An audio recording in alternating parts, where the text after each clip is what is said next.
Hey guys, what's up? This is the Kind of Funny Gamescast pre-show. I'm Tim Gettys. Today I'm running the show all by myself. It's just me. For the next 2 hours, I will tell you about the wonders of Crash Bandicoot. No, everyone else is going to come later. That's just how this goes. Yeah, how you doing, are. Kevin? I don't know, you know. Yeah? Yeah. Yeah. Oh, man. So I need to log into my Facebook. What? And it's giving me issues. How are you logging into your Facebook? Oh, this isn't good. Facebook issues? I am having some Facebook issues. Facebook and Instagram are down. Oh, Really? Well, there you go. All morning. Really? Yeah. I was just using it. What, Yeah, like? Instagram hasn't loaded for me all day. Oh, yeah, Instagram's definitely down. I keep trying to load this picture and... Oh, now we know. Now we know. Now we know. Well, this is sad. I just asked for Gamescast questions on Facebook. Ew, why? And oh. Is it like a desperate... Facebook just sent me a notification. Someone sending me a friend request. What? What are you laughing at? You're so friendly. People love you, Kevin. Nah. But it won't load. Person has a How's really the chat cool name. doing? Kev, can you do me a favor? A lot of racist comments in the chat. Can you pump up the magnification? Oh, Tim, you gotta get those new Just those a new little glasses. bit. I do. I really do. You need some of those Warby Parker ones? Yeah, I am. I really am. I thought you needed to get a new subscription as well. Prescription? Yeah, that's the one. I got the new prescription. Oh, really? When'd you do that? A couple months ago. Huh. When I went to the eye doctor, the optometrist. Did he blow some air in your eye? Do you know how they spell optometrist? No idea. Couldn't. Gun to my head, probably would be dead. Did you know what I that there's an L in it? mean? No, there's nothing. You're making that shit up right now for the fans. I am. It's true. Yeah, see, there you It's go. really true. I can smell it when you're fucking trying to serve me a plate of shit. You know what I mean? Yeah. You aren't taking your pants off and fooling Have you me, worked? buddy. Have you worked on your No. comedy set? No. Really? I'm terrified. Yeah, it's gonna be good. Yeah. I haven't worked on mine at all either. Real busy recently. Yeah, but I'm excited for it. It should be a good one. Yeah, I'm scared. And I'm gonna make fun of Nick a little. I have a pretty good bit planned. I don't want to Okay. reveal it yet because I don't want people ruining it. But Yeah, you know, go on the Yeah. internet and spread it out. Look at Yeah. DJ Kento misspelling optometrist. Can't spell it, but I know that's wrong.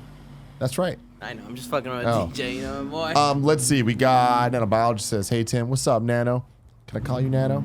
Neobite says, "Hey Tim, how are your eyes, bro? They're actually a lot better. Yesterday, the only time that they're not great is when I'm driving. There's something about the windshield, the way that it reflects light and stuff, that is giving me a lot of issues.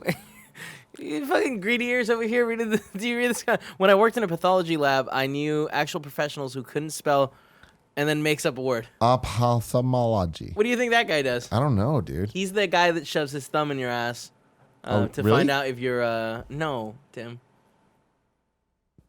To find out if what? If you've got that cancer. PS3 says prostate Kev's cancer. doing some stand up. Yeah, dude. Almost all of us are doing it. We did. I also, this isn't my first time. There's that video online. This is your first time doing it in Texas, though. Yeah. It's different there. It's hotter. Yeah, but not in this place, right? It'll be cool. Neobite says, Tim, I studied optometry in college and almost ended up being an eye doctor. Wow. We're almost impressed. Nano says, I can call him Nano. Good. Kebab says, I hope my CTR letter was picked for today's episode. It was. It really was. Don't fucking lie to him.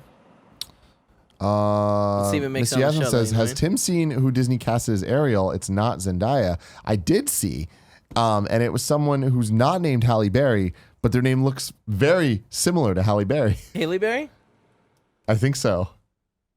I made that person up. I think it's like Halle Bally or some shit. It'd be really cool if Mr. Yasmin 300 Somebody put it in the just told chat. us. Give me the It name. is Bailey or Bailey or something like that. Haley Bally? So At that weird. point, just change your fucking name. Yeah, it's like, whoa. I mean, it's a different name though. And also, Halle Berry is like phased out. You know what I mean? That's like if Jim Gettys is a person, you'd be like, oh, it's too close to Tim Gettys. Change your fucking name. Like, no, My dad was Jim Gettys. this is Jim Gettys. Yeah, I don't like Gettys. Yeah, you see this the other day? Yeah. This girl should change her name. It's an awful name. Thomas says, also, Kevin, I could tell you some crazy butt stories from the hospital. Throw one in there. Don't put any names. Yeah, Let give me hear us one. a good Give a butt little story. butt story. I should probably be rolling, huh? Just kidding. We got everything recorded. What's up? Yeah, who do you want? Neobite says San Francisco has high mold levels and that can affect the eyes and give symptomatic results like the ones you're feeling, especially if you wear contacts, which can hold the mold particles. Yeah, Paula almost lost her eye because some shit like that happened. I'm putting some things together right now. What would you do? Just places that I've been a lot. Yeah. That I haven't been in a while. Assholes. Huh? Get a little breath of the wild, if you know what I mean. Ew. Let's talk about first cool guy. You nailed it. God. Huh. Yeah. Wow. Wow. No way. There's no way. 100%. No. I'm thinking about the timing. Whatever, dude. I doubt it. This isn't good. I once saw a length of colon. Blackjack says, Tim, you look like Dad Tim with the butternut glasses, squash and in I don't it. know how to feel about it. They got it in Don't all the feel good way about it. to the bend and had to have the section removed. Okay, that is why you do not put butternut squash up your ass. You reading this, Tim? No. There's a limit to how much you can shove in that thing. Oh, God. Okay. No. Yeah. Don't tell me that. Gritty ears, that's awesome. That is poof. You know what I mean? It's a hell of a story. I liked it. Someone said, what's hanging between Tim's legs? I don't know. What is that? Oh, that's the cord. Oh, it's it's okay. Sometimes One of the mics. can you push it back in? No, not that way. Don't do that. Don't wrap that. Just okay. Don't what? I am doing what you're telling me to. Oh, you're doing the right way? Yeah. All right, I'm going to go do this thing for So this is Ariel now, huh? There's Ariel. Will Halle Berry. I'm not going to lie. Do you think she's going to have red hair? I don't know. Maybe. I'm not going to lie to you. It's one of my favorite things about her. The red About hair. Ariel? Yeah. Black Huh. chest. Of course, there's a limit. It's not a black. Damn it, Neobites. You're fucking freaking me out No, now. hold on a second. Blackjack. It is a black hole sometimes, all right? So don't fucking kink shame. See, I'm running through an issue here, guys, with my contacts, where I've been going through a lot of problems with them, as you guys know. But one of those problems is that I've never dropped contacts, and in the last couple months, 3 different contacts I've actually dropped on the floor. Is that what happened with this thing that you think happened to your face? No, I don't use them after that. I give up, but that means I have to give up on a whole pair of contacts because I have left and right that are different. You see what I'm saying? No, of course. And my problem is the 3 that I dropped are all rights. So there's 3 full pairs that are monthlies. These are very expensive that are fucked. And I'm realizing right now that I should probably just go straight into new ones and get rid of these ones that I just put in last week. I am not following you. This sucks. And what sucks is I don't even know where I lost you. That's how confused I just need someone to hook me up with contacts. I don't know how that works. Simple contacts. Cool, but you should get a grill. A gorilla? A grill. A grill. For your mouth. Yeah. Tim, if you're in, I'm in. I was thinking White of taking the gold. party jacket to Austin to do pictures. You're crazy. It's gonna be hella hot. Well, yeah, but to do the portrait things. There's an email that was sent out. Is it no one? I don't read emails. Fuck, I look like. I'm gonna be honest. I wasn't. Yeah. Like, I feel like Tim should know this one. At DJ Kenton says, oh no, Tim, you got that loose right eye disease. I do got a loose right eye.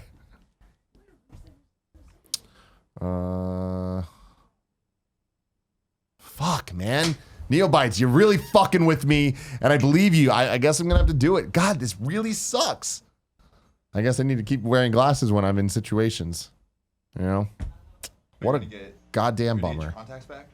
You should get colored ones. Maybe you can. Well, no, have I already number one I blues. have them. Fuck you. That was hella good. Nanobiologist says, Tim, you're wrong up for this episode. I'm going to be completely honest with you. Every time I see you bring this up, I'm like, we're going to get right on that. And then I totally forget. Totally fucking forget.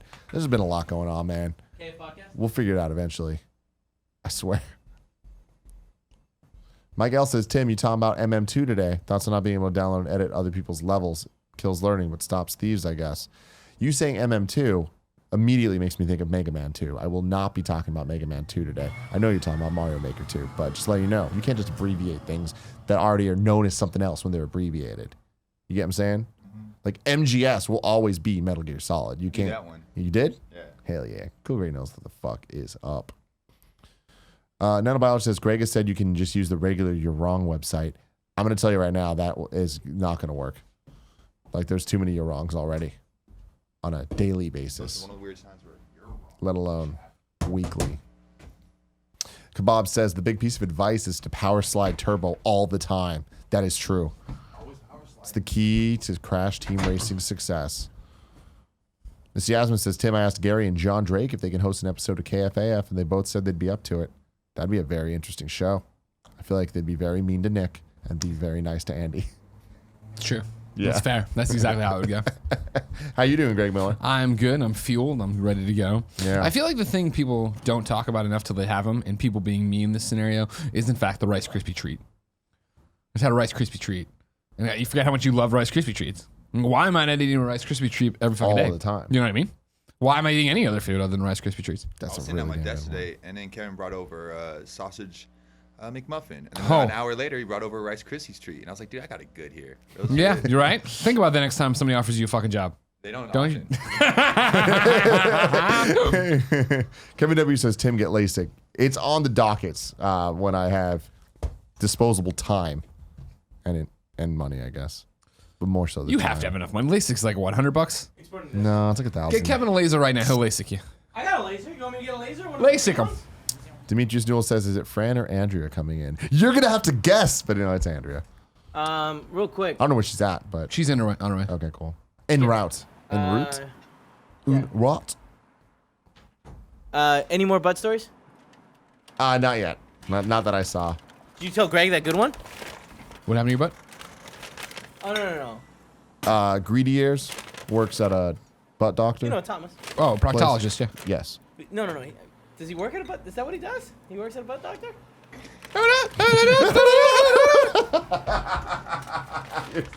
Kevin has food in his hand, so he's getting all worked up. No. Sure? Yeah. You can bob off. I can run the chat while you eat. Baba. Now Kevin's handing As- a burrito, man. as Nick would say, It's bop getting off, better and babo. better. They don't fuck. Let me tell you. No, you go work. I'll You go eat it work later. at Google. You think they give you lunch? They give you food. They don't give you shit. I'll eat it later. I'm gonna get some water though. But first, Mr. Yasmin says, no, it's all good. I'll get stuff. Mr. Yasmin says, Greg and Tim, did you guys read the final issue of Walking Dead? I saw you reading it, Greg. I don't know if you know, Mr. Yasmin. We have jobs, so no. But I started it. Yeah. Yeah. Very interesting so far. Yeah, Very yeah, good. yeah. Seems like I'm already liking where we're at, and I think where it's. I don't know how it's gonna end, but I like where the story's picking up from and what we're getting. Yeah, I am in the same boat as you. I didn't finish it yet. Oh, you started but it? Oh, yeah. The problem is I had the whole thing spoiled for me. I had the end spoiled Oh, for me. jeez, don't tell accidentally. anyone about me. I Don't tell won't. anyone. But I like it. Okay. That's all I'm going to say. Like, Okay. what a fantastic thing they did here. Yeah, I know, right? Like, What a cool shadow drop. What a cool ass thing to do. I'm good. Definitely excited, yeah, to Thank you. see how it all nets out here in the end. Hi, Joey. And then excited to read it all the way through. Again. Oh. Not anytime soon. Yeah, but like, that that's sounds definitely like a something. good fucking time, though. And also, I can finally complete my trade paperback collection. Yeah. Because I have so many goddamn trade paperbacks. Did you see the cover? Yeah. How It connects to the first yeah, one? Yeah, that's really, really So cool. cool. Love it. Love it. So cool. Neobite says, Tim, try Zadidor drops. I'm pretty sure that the eye glue that I keep talking about is that. It's a different brand, but I think it's that. Mr. Yasmin 300 says, will Greg talk about in the next issue Comic Book Club? Of course. Not the one that went up today. Where I was like, it's kind of weird what the last big twist they did. And then it keeps going. But I'm Yeah. excited to see where it goes. And then here we are. Kind of got fucked on that one. It's rare. It is. What are you going to do? What you gonna Comic do? Book Club understands. All right, I'm gonna get some shit real quick. All right, cool. You gonna leave that burrito out here? You gonna put it away? You like it just for the? You just like it for the visual effect? Yeah. The visual effect of one Indian street food burrito. Oh, so now it's me, chat. Game Jumper X, Greg, are you going to play Optometrist Simulator 2020 when it comes out? Winky emoji. I would play that game, but your winky emoji makes me think it's not real. So if it's not real, I can't do it. But if it's real, I might do it. If it's on a platform that I like. Know what I mean? That's the biggest thing. We're going to RTX course, ladies and gentlemen, tomorrow, back on Sunday. And the thing I'm excited about is just getting to play my Switch. 4 hours in Moonlighter. If I ever beat Moonlighter on either of these flights, I got Mario Maker ready to go. Come on now. Blackjack says, Greg, I'm continuing. First off, hey, Blackjack. I don't think I ever talked to you in the chat ever. It's good to see you. Thanks for being a supporter for so much. Greg, I'm continuing my DC animated journey. Do you remember All-Star Superman at all? It might be the best Superman movie ever made. No exaggeration. Oh, that's interesting. I didn't like the comic All-Star Superman that much. It's too, I'm an alien on the human planet. But I think even further than that, it's too, like, thought PC. It's exactly. The comics, and I think the movie, if I remember correctly, starts the same way, right? Of like, Superman's dying. And then it just gets in all these weird adventures that he's not even referencing. He's dying. Right. It's like, are you still dying? And this is more the comic. Are you still dying? And then at the end, the ending I like. Yeah. Yeah. I vaguely, it never left a impression on me. Andrea Renee, everybody! Hello. With her translucent pink glasses. Are these new? new. I was going to say, these are new, right? Yeah, so I just got them. Jen has a pair like that, no? Do Warby Parker, or did you go somewhere else? No, these are Pradas. Gotcha, okay. Yeah. Oh my god. I think mine are. I tried Mine are Gucci. All Gucci. Yeah, I tried Warby Parker. Yeah. And I just couldn't find any frames that I was really like, I just enamored with. I just did a set of, these are not Warby Parker, like I said, these are Gucci. I sent away for some new ones because I'm in the market for new ones, and I have a feeling I'm not going to like any of the ones I got. Yeah, I mean, these are different for me, a different style, doing something translucent, Yeah. but They look give it a go. They look good. Thanks. They accent your hair nicely. Oh, thank you. You know Yeah, what I they mean? have pink on the sides, Yeah. which you guys can't see. What's up, PSW? Demetrius Newell says, didn't Tom King start a Superman run today? Yes, he did. That is on my iPad over there, drawn by Andy, right? Or Adam. But Andrew Any Renee new takes herself. on Stadia? I know, same takes. I wish we had it. We were able to play. What's up, everybody? Ignacio, Richard, Wisemark, Turbonac, Demetrius, Michael. You're still going. She's a popular character, Kevin. Who's the character? Andrew Renee. Yes, it's true. Mute this mic again. Thank you. Thanks for looking out for those pre-show people. Straw Mountains. Andrea spoiled the job of the Drake. I can't take away his thunder of his announcement. That would You be can admit very that cool. he's officially coming on full time. What's Good's Kevin? Well, yeah. Well, for a long time, he was What's Good Games unnamed producer, which was like the worst kept secret of What's Good Games. But he's not coming on full time with What's Good Lame. Games. He has a much cooler job that What he could will be be cooler than What's announcing Good Games? soon. Why doesn't he believe in your dream? I mean, he does a great believe in my point. dream. That's a great He was point. my biggest supporter. He helped create What's Good Games in the very beginning. I don't know. I feel like I really believe in it too. Nah, Kevin. I do feel like Kevin had a big part of it. Kevin literally did nothing. Okay, I take that Kevin's back. axe. I take that back. Emotional support counts for something. Kevin did send me a list of equipment that you guys use here at Kinda Funny, and I was like, hey, I can't afford any of that. Yeah. But thanks, bro. No memory. Kevin, we're getting notes from everybody that your foil's very loud. Of that. No, they're joking. That's from earlier. Oh, his He muted it. He burrito didn't mute his file. mic. He didn't mute his mic. I mean, I've unmuted it, but now notice the foil part has been removed. Yeah, yeah. Only the burrito husk is. What kind of burrito are you eating over there? Hurry up now. But inside, Chicken thank tikka you. masala. Gotcha. It's so good. I got mine right here. Is John Drake going Aging to work like a with fine Gary wine. Whitta's Twitch channel? No, Mr. Oh, Jasmine. that would be amazing. I mean, love that. Gary could use the production value. What? He's got lights. He does have lights. He's got the Witta. We don't even have lights, Nick. I don't have lights. We don't have cool lights behind color us. Lights, color lights. That's true. We have an LED wall. Whatever. It's not as cool as just having the room be purple. It's literally They hundreds can. of thousands of Kevin tiny can lights. probably hit a button and make the room purple, right? Unfortunately, we didn't spring for those lights. I thought you could make it red. No. You could make the backdrop completely purple. Yeah. That counts as making the room purple, does it not? I mean, you know that's not what he meant, Andrea. Like, I don't want to stand I'm up with in you. front of you guys. I'm with you. And I lie. hate him so much. What? Why do you hate me? Here's What what the I fuck did appreciate do? about Kevin. He didn't want to stand in front of us and lie. You know what I mean? A lot that could go a long way for a lot of people. Like who? I was gonna say Nick again, but he's like Nick's doing serious stuff now. Do you know when you get a new pair of glasses and they feel like a Yeah, I hate that. little off the first time? And I think the real part is my optometrist said because these are bigger frames and I can see down farther, than my Ray-Bans. She's like, it'll just take some time getting used to. But I also had 2 glasses of Pinot Grigio with Joey at the Yeah, Olive you Garden. So it might be that. I love it. But we didn't have any limoncello. Oh, something for next week. Next week. Yeah. You had a what? Limoncello. A digestive. You've never had lemon flavored liqueur? It's amazing. You're going to love it. Okay. I used to work at a really fancy bar with a pastry chef that did limoncello pops, like icicle type desserts. Ooh. And you had to be 21 or over to order it. They were delicious. Fantastic. I'm ready whenever Kevin is. I'm gonna give him a second. Do we have a topic we're talking about this week? Oh yeah, dude. We got listener mail for days. Okay. So many questions. All right. So I was thinking little about going to time. brush my hair, but it's probably time. Oh, brush your hair, girl. Live your life. Okay, I'll be right back. Live your life. Whoa, whoa, and go brushing your hair now. I downloaded on Spotify the like hits of the 2000s Nice. playlist, and man, just putting that thing on shuffle, it's good. 2000s was Party a good like a time for rock music, star. you know what I mean? It was. It definitely was. Because we had the sweet and the sour. We had the freewheeling days of 00, and then 9/11 happened, and then it all sorry. got super serious. Greg, 9 years of yeah. sorry, What's up? Sorry to interrupt your question. I'm gonna lose the moment. What is this background? I've always wondered. Why is there like a guy on a it's the broom? Sega game. It is a Sega game. Fuck, not Space Harrier. Yep. Space Harrier. Space Harrier. Space Harrier. Yeah. What's That's the a deal? deep pull for me. What's the deal? Oh, it's a game where you ran in and you went back and forth like this. Oh. I believe it's the one of the Yakuzas. You can go and play it in the arcade. I'm gonna send it to assets real quick, Kev. And then we're gonna live your life. Oh. Hey, conversation of paper. Holy fuck, this is so good. I love that song sampled the Numa Numa dance. Yeah.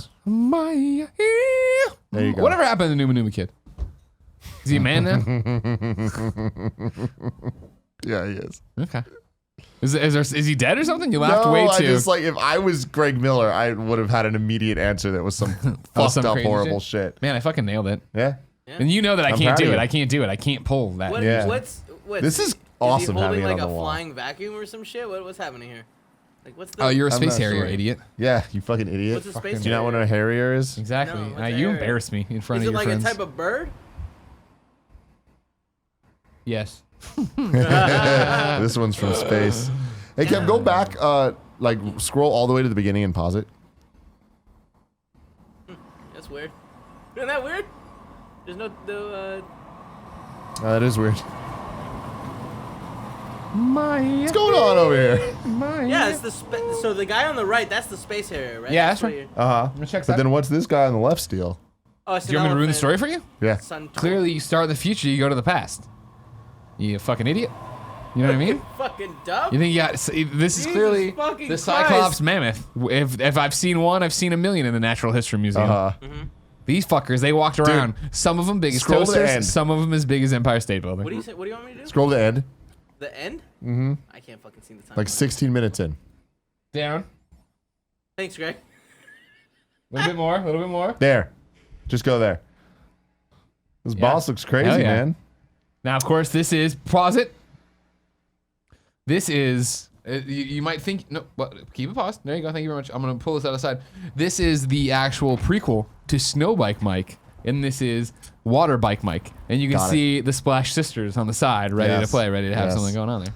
Got a lot. Very Come on, that was a great pull. Nobody You wants to give made me a round of that- applause for no, that. you don't let me Really, finish. really good. You don't let me finish. I said, wow. Sorry, You made that up on the spot? I did. You are fucking magic. I want you to know I was crashing hard during the MCU at the end there, and then that salad brought me back, and now I'm all set to go. Ooh. I also had a Rice Krispie treat, and I'm feeling pretty fucking. Ooh. What if I did it? Rice One day I just Krispie want up. to do it. Do what? Just Punch let me break a Barrett? wall. Oh, no, okay. not Barrett. Never punch Bear. I had a very I heard you guys bringing up Space Harrier, and I had a very bad flashback of This is Michael. having to play. Oh, no. He's been talking. Okay, cool. It's fine. I'm just kidding. I was Would- joking. I mean, Is your I mic don't up play now it as you do the past foil you, thing though. again? Turned over here. He's doing it just to be a punk. I had to play that game 2 days Kevin straight Close for story. some feature or something. Man, Fuck IGN, right? Was it a bad game? yeah, that game Oh, yeah, Space sucks. Harrier. It looked fantastic. Yes, Yeah. it did look like that. It looked like they're like, we can do Star Fox too. And they're like, no, you can't. Try your best. Try your best. All right, y'all ready for this? Y'all ready for this? All right. You ready, Kev? Yeah, dude, ball ready. Bye, Nick. See you Bye, in Nick. See you in Austin. Texas. At the airport too, right? Yeah, probably. Is he Happy coming 4th of tomorrow? July. Hold on. Nope. What's up, guys? Welcome to the first ever episode 228 of the Kind of Funny Gamescast. As always, I'm Tim Gettys, joined by one of the coolest dudes in video games, Greg Miller. It's a full ride fiesta. Oh my God, We're all wearing glasses, We have looking Too good. many glasses. You have Killing new it. glasses there. I do have new glasses. That's fantastic. I don't think That's I've ever fun. seen you in your glasses. I don't wear glasses. These are the same glasses I've had for over 10 years. You can tell by the stylish Oakley symbol on the side. Uh-huh. You know what I mean? At one point, these were cool. And here we are now. You know, so I because look like when a I space dad. you'll move every so often, and like you can look inside the lenses and see there's like weird deformations in them. Yeah, it's the like oils. Coating's bad? My Coating's essential bad? oils have destroyed. Oh, glasses yeah, the over coating's time. coming off. That's what happens when you don't clean them often. Why don't you just get new clean them all the time. glasses, Tim? No, you don't. Oh I need no! About 4 months ago, he looked at a Warby Parker box, and then nothing ever came of it. That No, sounds right. I did. I didn't like them, so sent them back. They sent me another round. Didn't like those. Sent them back. We're working on round 3. Andy's at the optometrist right now. You No, can he's go not. there. Damn, I know he's He's at the at the dentist. I was hoping I dentist. could get you, Dude, I've but he's been going to my optometristed dentist, and up. my dentist is right by my optometrist, so it's kind of the same thing. Wow, it is kind of the same thing. I like how he asked you, like, Greg, do you think they know you by name? And you're like, no, they don't. No. At the dentist, cool, like I yeah. go in there usually once every 6 months. Let alone the fact now I haven't been in there in like 18 months. My Because guess dentist- what? Huh? Oh, sorry. You asked me why I haven't been back? Great question, Kevin. I'll tell you why. Dentists, I understand back in the day, right? I'm Orville Redenbacher. I'm Abraham Lincoln. I need fucking dental stuff. I get it. There's fluoride in the water now. The way brushing technology with the quip.com/kindafunny things have come all this way, you know, it's fine.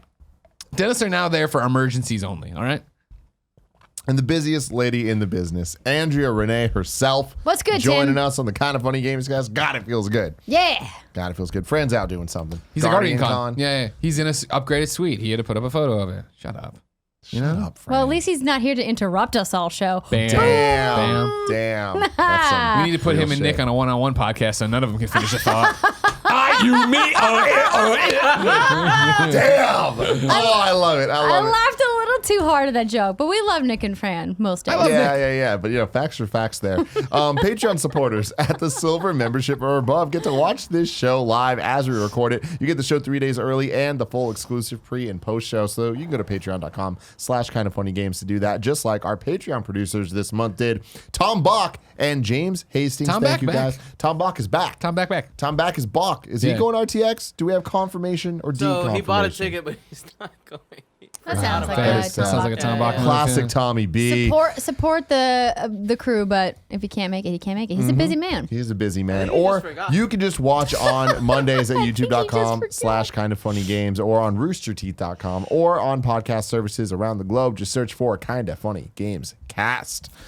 This episode is brought to you by Bespoke Post and Hymns, but we'll get to that later. Let's just start it off.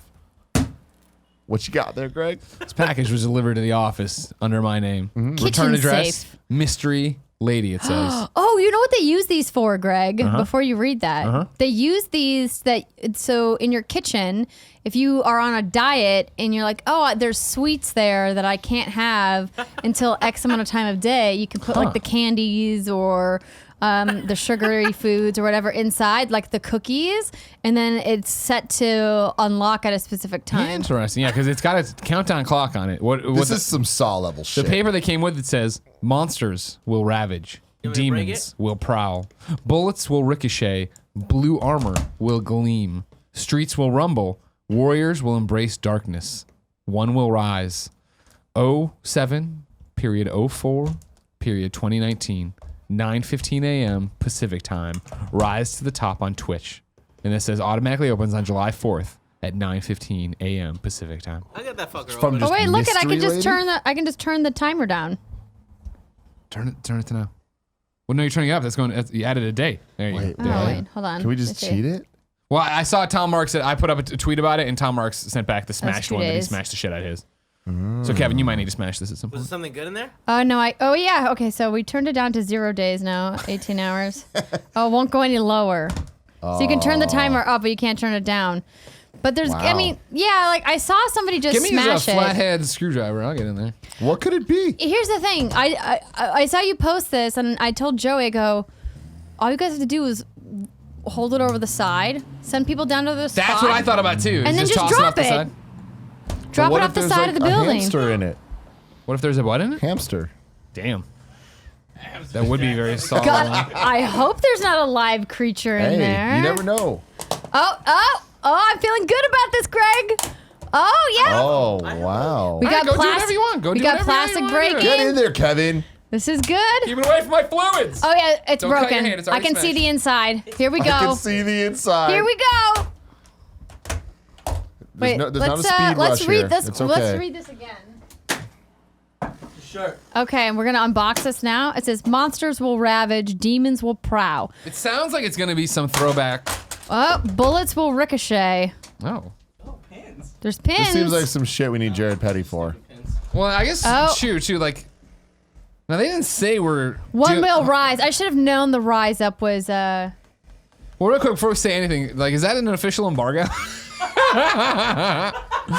You can't imagine it is, mean, right? They It sent me a can't be an- plastic it can't thing. be This is an another one of those official- situations. We didn't sign any NDA. I didn't sign No. that. I don't know who the fuck these people are. Capcom. So I guess before we tell you what's in here, this is a spoiler warning that for literally only for the people who are watching it, for patrons who are watching live, because this episode won't go live until Friday.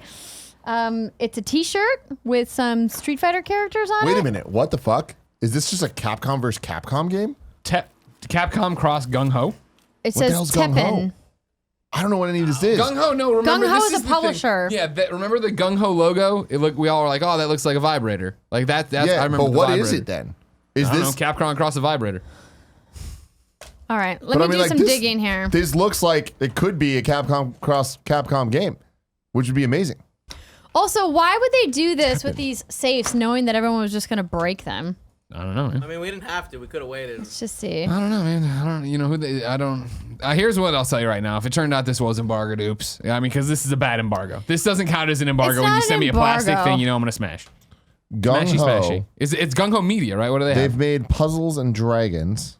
That explains the dragons, maybe. No, that's actually like Nergante from Monster Hunter. I don't know, man. Rise to the top on the floor. Go to teppenthegame.com. TEPPEN, It's probably thegame.com. not up though, right?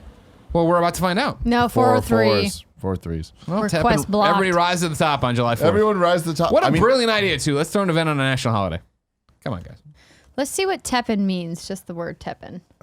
The first thing on Google, Teppen ramen. Oh, that sounds good. I'd eat that. I'm in. I love me ramen. it's a horrible name if this is something actually cool. It's a fine name if it ends up being some puzzle fighter like knockoff thing. You know? Yeah. Because we got some Monster Hunter, we got some Street Fighter, we got Mega Man X, we got Darksiders, we got Devil May Cry, we got Resident Evil. Wait, Darksiders. Darkstalkers. Oh, is what I meant. Darkstalkers, And sorry. I fucked up myself. That's all right. You wronged me. Teppen at gunghoonline.com. Play Teppen is the Twitter and the Twitch. Playtip. Let's go to Twitter. So the game is Teppen from Capcom Cross Play Gung Ho. And they're presenting Teppen. We're going to rise to the top they on haven't July 4th. no tweets yet. Huh. What do you think it is? Stupid. I mean, I know. Let's be honest, it's probably not going to be as good as this promotion is making it out to be. Totally out of Gung Ho. I just don't know. Well, I mean, it's a Gung Ho game, all right. Hold on, Using let Capcom me stuff. see this thing We again. broke the shit out of that box, though, am I right? You destroyed the box. Great job, It was guys. a team effort. Monsters will ravage, so that's Monster Hunter. Demons will prowl, so that's DMC. Devil May Darkstalkers? Cry, probably. Maybe, yeah. Bullets will ricochet. It could be Resident Evil with Wesker. Warriors will. I don't get it. Streets will rumble. Street Fighter. Blue Street Fighter? armor will gleam. That's Mega Man. Yes. One will rise.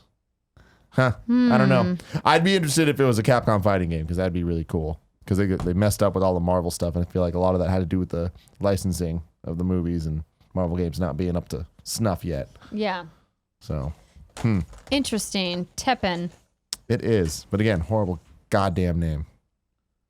Let's talk about Mario Maker 2, baby. Ooh. Super Mario Maker 2. Barrett, thank you for joining us for this right now, just because you've been building a little bit. You've been making in Mario Yeah. Maker. You want to talk You've just a been little bit making. about that? Yeah, the last couple when I picked it up, I was playing like the 100, like the story mode stuff, and then I tried the never stopping like course where you get like random courses from people, and then I got in the itch the other day to start making a level. Really because I've been enjoying hearing Andy suffer in the other room, so I'm trying to design a level to really fuck with him.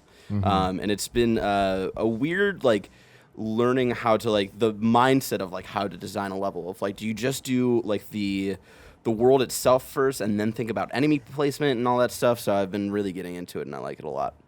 How are you liking the controls and stuff for the making itself? It's interesting this time around because I did some building when it was out for Wii U, and since there's no like pen this time around, there's no stylus, right? Yeah, so it's just like with your finger, and it is weird for like I would say like a couple hours, but you eventually get used to it. But yeah, I did have that in my mind where I was like, I want the fucking stylus. So besides that, it's been really fun. There's some like little things that have changed that I've noticed because I remember last time you could like shake characters to like change them up in like some ways, and there are some non super intuitive like things that you have to like look into to like, oh, this is how I want this enemy to drop and stuff like that. So there's like little things like that I wish could be a little more straightforward, but besides that, I'm enjoying it. What style are you making your levels Oh, in? Super Mario World, no fucking doubt. Hell dude. yeah. That's the only way to go. The best style, and I'm doing like a Bowser's castle type of style levels. Oh, So okay. there you go. Have you guys been playing at all? Nope. Moonlighter, baby. Sorry. I see on the dashboard there, Mario Maker, I can't touch you. Yeah, just like MC Hammer. Yeah, I'm Exactly. gonna dive into it eventually, Yeah. but Andy's been playing a lot, and I've been like popping in on his streams. That stuff looks Dude, hilarious. his clips are hilarious. Yeah, I love- him do it. I but it love how also much for he's me fan. just drives home like since I was a smart person, I didn't play this Wii U stuff. I'm not gonna touch it. I'm not gonna plug that crap in. I'm not gonna deal with it. So I didn't play much of Mario Maker #1. our audio listeners can't hear or see Oh, they felt you They- rolling your Tim eyes. Tim and they I can hear the eye rolling rolls. our They can hear eyes. it. So my main Mario Maker exposure, obviously, was watching Patrick Klepek be bested over and over again by Dan Reichert's levels. And so now that this one's here and so many people are playing it, because again, Nintendo returned to form, actually made a good system. People are excited to use it and play it. I'm seeing these clips and it's just, man, like I'm excited to play the Nintendo levels. I'm not excited to ever download anybody's levels and get the shit kicked out of me for people just making them as intense and as painful as possible. Oh, I love it. See, I feel like you just got to find the right ones. Because I feel like a lot of the guys that you're talking about, they're designing it where it's not just like getting the shit kicked out. It's not some like Kaizu shit where it's like just everywhere you go is death. It's like there is a rhythm to it of learning the level and learning what to do, what to avoid. Then there's the good ones have the rules built into it where you understand like the advanced techniques. And that's what I love about the story mode so much is that it teaches you it makes you start thinking about Mario in a different way. And you're seeing a lot of these advanced creators kind of taking those elements and ideas and being like, how far can we push just a 2D platformer? And I'm loving seeing like Reichert's levels are insane. Yeah. Andre Seegers from Game Explain, he made a level that was Super Meat Boy inspired. I can't wait to play that. It looks horribly grueling, but like in the best way. That's not what I want. But No, I have no desire to play any of that. But using the rules of Meat Boy, where it's like it's not just cheap. It's like it's a well-designed level that is challenging. Love that shit. Do they make creators pass their own level before they'll publish it? Yeah, that's the whole thing. Okay. You have to, as the creator, you have to be able to beat it once to put it up. Yeah, which is super cool. I'm not a maker type, so I'm just gonna avoid that. Can't wait to download a bunch of levels before my fight tomorrow for RTX. Nice. Excited to play some of these ones that I've seen Andy been doing. I made a lot more progress on the story mode last time. I guess it was 2 weeks ago on Gamescast. That was a talking about it. preview of it, right? Yeah, and I at that point was like 50% done, I want to say. Out of the 100 levels, there are 3 left for me, and I haven't played in the last like 5 days or so, but I'm just completely and utterly stumped on them. They're all like puzzles that I'm just like, Yeah, how's that possible? As someone who hasn't picked it up, like how do you get stumped in a Mario level? So there's a lot of modes or a lot of levels that are totally designed around like getting keys or like causing different things to happen. So one level that I'm stuck on right now is, and I talked about this a little on Games Daily at some point, but it's Mario 1 style, and you start the level. It's essentially room based. It's very Zelda. So Gotcha. Your first screen, there's a set of blocks above you that like kind of separate you from what's going on above there. So you can't actually get up there. You just need to interact with it with bouncing and hitting things to like bounce them onto other stuff. Yeah. And there's a Koopa shell, or Koopa comes out, and if you jump and hit it, the shell will come off. You got to make it hit a spring that'll bounce it and like set it to go. And you need to make it hit a switch. That switch gives you a key. Then you get through the next door, and it's the same idea, but it's a much more complicated setup, and there's a bunch of on and off switches. So if you jump and it's the little blue on or the red off, and doing that causes different blue or red blocks to pop up in places. So the turtle will start walking, and then you turn the blue on and walk through that door, turn the red on, and then it becomes kind of rhythm of just like on, off, on, like making sure that as he's walking, like the right things are going underneath him for him to There was walk levels on. like this in Odyssey, wasn't there? Yeah. So this one, it's really cool, but I'm stuck on like the 4th room where there's this giant Koopa, like to make him big, and he comes out, and then it looks like a very complicated set of on and off that you need to get him to go, and there's like the escalator floor type shit that's moving, and conveyor belt, yes. And I can't figure out how to get the shell onto the thing to fall through the hole.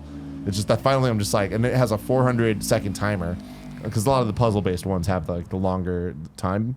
And I've died like 4 times now, letting the time go all the way out, trying to figure out what to do in this one room. And what's crazy is it's Mario 1 style. So I must be missing something that's so blatantly obvious, because it's only, I think, because they rate the levels on difficulty out of, I think, 5. I think this is only a 2 or a 3. And for some reason, I'm just missing the one thing I have to do. And it's Mario 1 style, which means you can't hold items. You can't, do anything. It's really just move and jump. And so it's just the physics of hitting the block above you. So I don't know what I'm messing up there. Another one I'm messing up or I haven't beat yet is there's like one of the course objectives to beat the level is you need to push this stone. Like it's a really heavy stone that if you're holding the stone, you like can't jump as high, and like you're slower, and like just kind of messes you up. It's like encumbrance. Yeah, and you need to get the stone across like to the end of the level, and I just like can't figure out like certain parts of making the stone, because you've been doing the stone stuff throughout all the challenges. So at this point, this is like the final gauntlet challenge of it's combining stone stuff with puzzle mechanics of opening doors and putting things on springboards to like bounce them into stuff. And I'm just like at total loss. I don't even remember what the last one was. But how do you feel about walkthroughs?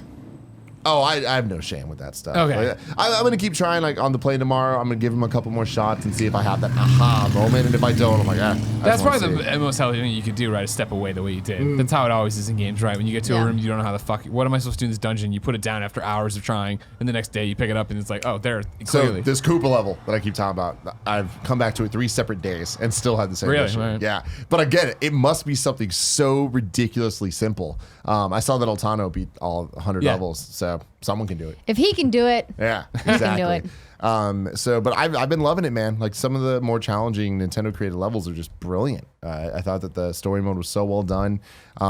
There's a lot of fun surprises, a lot of cute stuff that happens in the later half of it, of different characters that you meet and just like the things that they do and say. I think the writing's funny enough. What do you think for you personally the legs on this are going to be?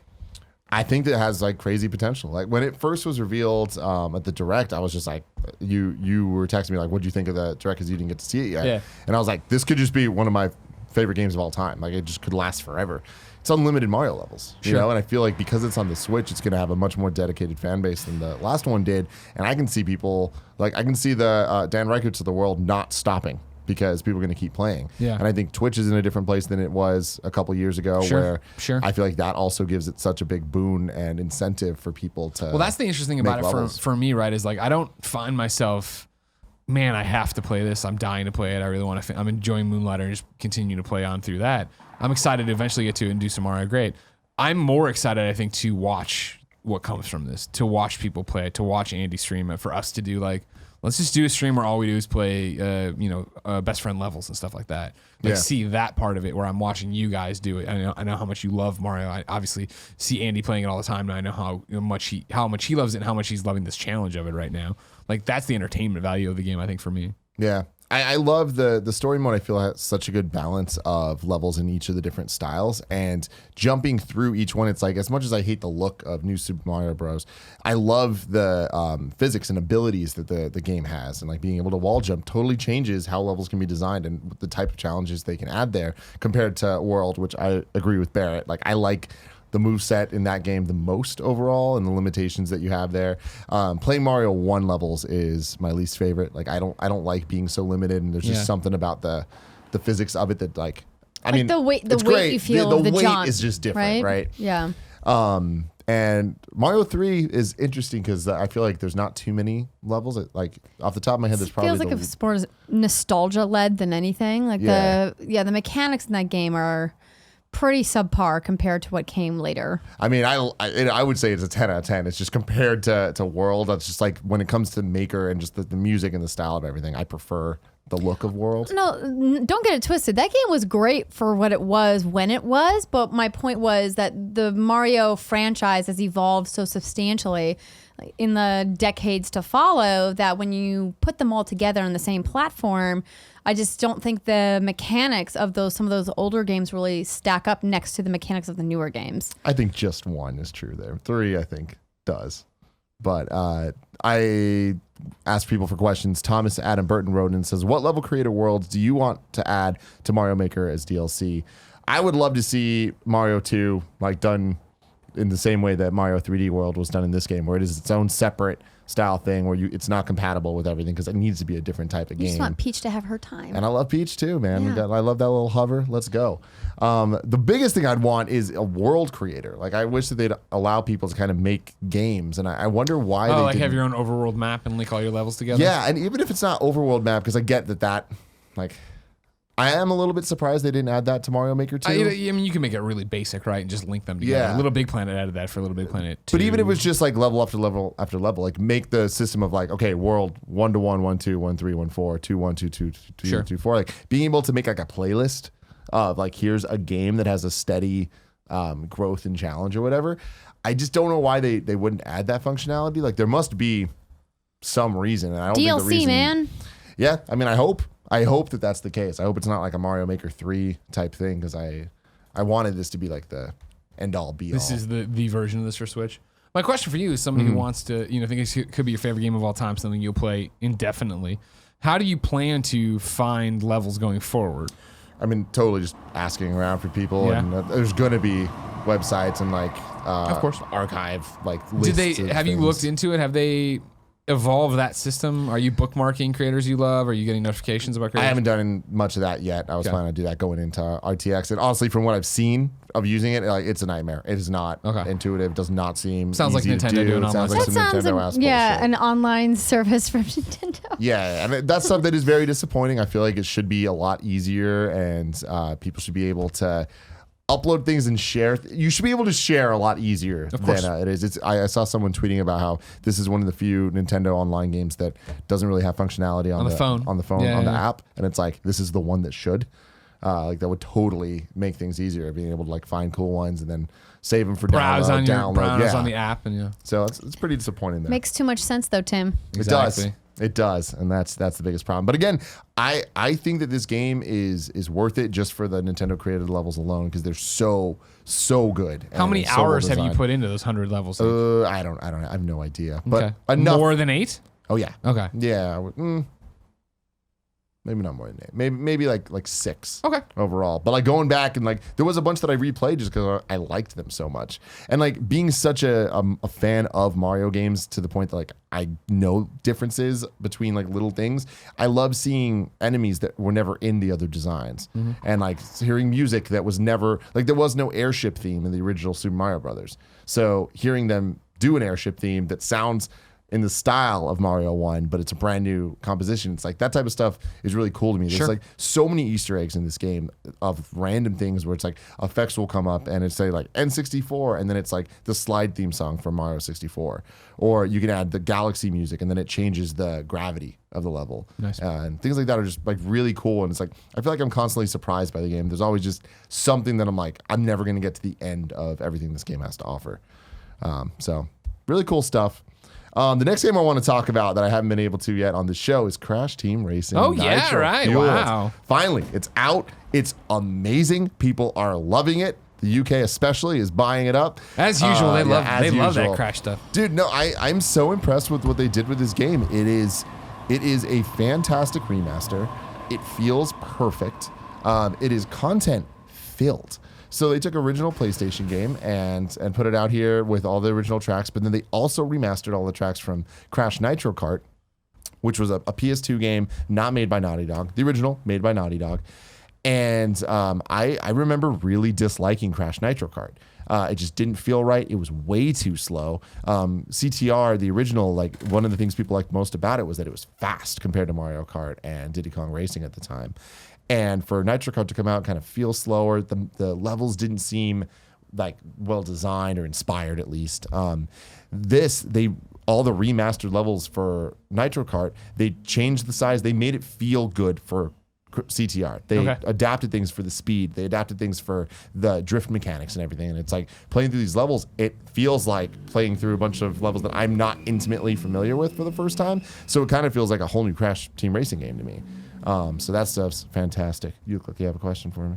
No, I was just looking at the Metacritic, and What's the standard? is it a very respectable 84? Hey. It's insane. Yeah. But again, well deserved. Not a perfect game. Criticisms I have. I cannot believe the loading times. Really? I'm You're playing on Switch. Okay. But I loaded it up. Yeah, the Switch score, to be clear, is 80 versus this is the PS4 score is 84. So that must be factoring in for some other people as well. Would be my guess. I played on PlayStation 4 as well, and same problem. Yeah. To the it's bad on both? To the same extent, I would say. Never I'm mind seeing then. very similar things, and it's not just the length of the loading; it's the amount of times it happens. Anytime you're loading up a new map, a course, you get this loading screen that's like 40 seconds. Honestly, that's Yikes. painfully and long. think about that. Think about doing a Grand Prix where that's 4 courses back to back to back. Yeah, That's 40 seconds in between each 3 minutes of racing. Sure, you know, yeah.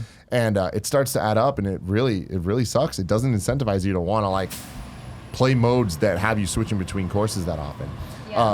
Once you load a level once, restarting that and getting back into the same level is not bad. Which is going to happen a lot because let me tell you, this game is tough as nails. It is completely unforgiving, and it is a real skill-based kart racer. There's no rubber banding bullshit of items like Mario Kart has. This is not a Do you party. think it's bullshit? I mean, rubber banding? It makes it a different type of game. It makes it that is a fun party kart racer. This is not a fun party kart racer. Okay. I love Mario Kart. This is a skill thing. This is a skilled kart racer. This is not the game that it looks like. Like this is a real skill-based racing game where the items are, you're not going to get better items because you're behind or anything. You get better items when you collect all the Wampa fruits, or essentially coins. When you get 10 of the coins, quote unquote, you get nitro boosted versions of the weapons. Okay. And it's very strategic of how you can use them and when or whatever. There's very few items that like fuck over everybody or fuck over first place. There are a couple of them, but I feel like it's fairly balanced in terms of everybody that's in the race gets affected. Do you like Fairly that more, or is it just different? Oh, it's very much just different. I mean, I love Mario Kart, but like Crash Team Racing's always been my favorite, and replaying this, I'm just like, that still stands. Yeah, Like, yeah. I think that Mario Kart 8 Deluxe is undeniably a more complete, well-rounded game, but that's because it was a new game made in 2013 at this point, right? Yeah. Just things were just different then. I feel like the gravity and the way that the graphical presentation of that game is just on such a high Nintendo polished level that this, even though it looks great and everything I was saying about them changing the Nitro Kart levels makes it feel new and fresh, it's still based on old stuff. Do you think that, or maybe I should rephrase this question differently. What do you think is the balance between your love for Crash Bandicoot and it being a skill-based, good feeling kart racer? What's the balance of that contributing to your love of this game or your, opinion of, your feeling of having a good time playing this game? Let me put it this way. My love for Crash Bandicoot actually stems from this game. Like I loved the Crash like platformer games, but Crash Team Racing was the one I'm like, oh my God, it's amazing. This is an amazing video game. And so that still stands now. The Crash characters, the Crash world and all that stuff. I feel like honestly a lot of the charm of Crash Bandicoot was ripped from this. There's like a lot of animations that aren't in this game anymore, a lot of things that like maybe don't hold up politically in this climate anymore. But like I feel like a lot of What the hell is in Crash Team? What's in? I don't know. I'm not. You guys can look for yourself. Really? Yeah. Is Right. it like being mean? Is he No, like, it's just well, you're like- just a it's just woman. like There's no way scantily- you'll beat me in this race. Scantily clad, like okay. like just. Deviant. Remember like Cruising USA, Yeah. where it's like it ends with just Where there's girls in in bikinis. bikinis at the end, like Yeah, waving like flags the and bikini shit. Yeah. bandicoots are gone. Gotcha. And it's stuff Okay. like that, which like does that make this a lesser game? Not at all. Yeah. Who gives a shit? But it's like there was that 90s like shit extreme. that Gotcha. Crash That like had. frosted tips, I'm a cool gamer bro exactly, kind of exactly. vibe. Whereas this is way more cartoony. Okay. You know? I gotcha. And so I feel like some of just like that's gone. And also it's like it's not like Crash has this ensemble of characters that are beloved. Well, he's got him. He's got the female Bandicoot. He's got Diddy Kong. He's got the mask. Exactly. So you're saying that if this was Sonic, for example, the Sonic Team Racing, is a clear competitor to this, that you would feel the same way if the mechanics were identical, 100%. if the skin was just different? Yeah, like take Crash out of this. Like Crash has nothing to do with my love for this game. Like that's the thing is like it This doesn't. was your gateway to Crash. I mean, I already was in love with Crash before this, but it's just like see, it's hard to say then. no. But I mean, See, like look this, at him this going game back is and forth. good. Ladies and gentlemen, I just might I'm be a saying small I town don't video care. game lore. Crash doesn't add to this game. The Okay. Crash aesthetic does not add to this game. Like Sure. the Crash music, there's nothing about this game that is special because of the Crash Bandicoot IP. Like it's because of the gameplay and how good it feels. And once you get your hands on your head wrapped around the boost mechanic, it's just so satisfying. And it's like I can understand people that come from Mario Kart playing this and being like, I hate this. This does not feel as good as Mario Kart. It's like you're just trying to play the same game and it's not that. I have like literally one race in me of this where it was like you got me the code, you talked it up. I've never played Crash Team Racing before. You know that I love kart and I've been obsessed with kart since sophomore year of college with Double Dash, right? And so jumping into this, it was first off, number one, they dropped into that overworld. Yeah. And I was like, oh my God, it's like that bear kart racing game we played. Remember when we Yeah, did that yeah, thing and they were Bears like, Can't Trip. we're inspired by Crash, but I don't know what that means, is not having ever played Crash. Yeah. Then jumping in, I was like, oh my God, I hate this as much as I hated it in the bear kart race. Found the race, jumped into the race, and then it was just like, what am I, you know what? I don't feel like learning a new kart race, or closed and went and played something else. Yeah, you made a mistake. It's No, a no, great game. it's- And I feel like to answer your question, really, it's like, look, the Metacritic scores, like the review scores are speaking for people don't like Crash. So it's like the fact that this game is being reviewed well, it's like there is a good game there in spite of Crash Bandicoot. To be clear, I You wasn't know? writing it off. I should learn it and do all these different things. It was just the thing of I was on a flight and I was like, I don't feel Yeah. like learning a new game right now. And again, going back to it, like it's a difficult game and it's unrelentless in its difficulty of the story mode, even right. So the adventure mode that you're talking about, where you're in this hub world, it's like that's something that sets it apart from Mario Kart, where it's like they tried to build a world where you're doing stuff that's not just going from race to race. Like there's a bunch of you do like battle mode style things in the adventure Yeah. mode. You do like there's cutscenes and there's boss fights and stuff, and those boss fights do have rubber banding to the point which is you versus the enemy, and it's like, but that's the point of it, is they're always going to be in front of you, dropping their signature weapon at you, and it's like you just need to play the game differently. And I just had such a great time with it, but you are gonna lose. Like you're not gonna get. You need to get first to move on to the next. If you're not first, level. you're last. And this game proves that. But even playing on normal, I started on hard because I was like, I know this shit, and I was getting my ass kicked. I went down to normal, still getting my ass kicked, and I'm like, oh, okay, let's go. You rose to the challenge. I did, Yeah. and it took me a while. I've been playing so much Mario Kart 8 on Switch over the years that like I'm used to the way that game's drift mechanics Yeah. work. And for this one, it took me about an hour or so to like reacclimate and be like, oh, I'm getting back into the gist of this. Like the idea of Crash Team Racing with the drifting is you have your little speedometer thing at the bottom, and it goes from red to eventually, or from green and eventually hit the red. Once it hits the red, so when you start drifting, same as Mario Kart, you jump and it starts to drift. That thing starts going. Once it hits the end of it, you need to hit the other shoulder button to be able to boost While holding the one. while shoulder. holding the other one. So it's just like you're kind of So it's setting you up for claw hand. no, it's shoulder buttons. But you're still holding the gas then, or is the gas on the trigger? You can change it however you want. Okay. So I changed my controls so that the R2 is accelerate, and then X would be jump, and then L1 would be Gotcha. the boost or whatever. Another criticism I have is there's only 2 control schemes, and neither one of them is how I want to play. But I wrap my head around it, and I could live with it. But I just hate when video games just don't let you just do whatever you want. Seems like Let me a map the super controllers. fixable thing in 2019. I hope. I really hope. But the drift mechanic is you essentially are just alternating between the drifts, and you can drift anywhere. It's like you don't need this like giant curve to be able to do it. But if you mess it up, you like blow it, and then you kind of get like slow again. You have to overblowing it being that you let it go too far into the red? into the red, and it goes, and then you get all messed up and you lose your turbos. But you can link the turbos up to 3 times and go, and like if you watch people like speedrun this game, it's unlike anything you'll ever see in Mario Kart. It's just the entire level they're going and just turbo boosting through it. And it's the shortcuts in this are so much better set up than Mario Kart, where it's like you really need to hit this stuff with a perfect level of skill of knowing exactly where you're going for it to work. And I just love it, man. I recommend it to everybody to give it a shot and to push through it, because it is very difficult, and you need to just teach yourself a new style of kart racer that's not Mario Kart, that's not going to kind of baby you through the experience. And I think it's super rewarding at the end of the day. But the load times are obnoxious and absolutely unacceptable. But otherwise, it is a fantastic game. Interesting. Sounds like it's got some Mod Nation Racers loading problems. It does. Yeah. It does. And so that's a big problem I have with the game, is that I thought we were done. I wish it was exclusive. To one platform, so it's like optimized? Yeah. I feel like all these problems would be gone, but just like that's the magic of Mario Kart with Nintendo. It's like they have a polish that they're going to hit. You know, if this I don't know. I'm going to not let them off the hook for this. Activision Finance. No, I'm not either. Activision Finance this. You know who has a lot of money? Activision. It just, that stuff makes this feel like a lesser than game. It really makes it feel like, oh, it's a Crash Bandicoot game, as opposed to like, holy shit, this is the definitive kart racer. Like, I could never say that this is better than Mario Kart 8. Yeah. I like it more, but it's not better than because of things like that.